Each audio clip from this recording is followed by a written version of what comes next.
Have you ever taken a moment to really stop and appreciate plants? They have so many benefits for people and the planet. Without them, we couldn't survive. Plants provide us with food, they release oxygen for us to breathe, and they keep the air clean. Plants are incredible.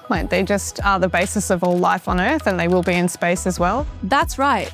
Plants have a major role to play as we explore space. That also includes helping astronauts mentally. When people live and work in space, they can get lonely or stressed. I mean, they're a long way from home, right? Plants have been proven to make people feel happier just by being around them. One cool example is strawberry plants. Scientists say strawberries are good for space, not only because you can eat them. Humans psychologically engage very positively generally with strawberry. And when they've tested astronauts for responses to different plant types, they feel a lot of pleasure when they interact with strawberry.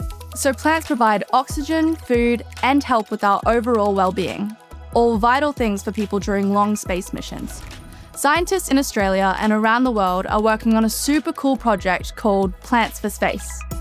As well as making sure plants can adapt for space, the team is also figuring out how to use plants to make other useful stuff, like medicines and other materials, so these won't have to be carried from Earth. And the work that we're doing in Plants for Space is going to support sending people back to the moon and providing them with the means to not only survive, but to thrive in that environment. And the key to that is sustainable farming, and that means lessons can be used here on Earth as well to help our environment.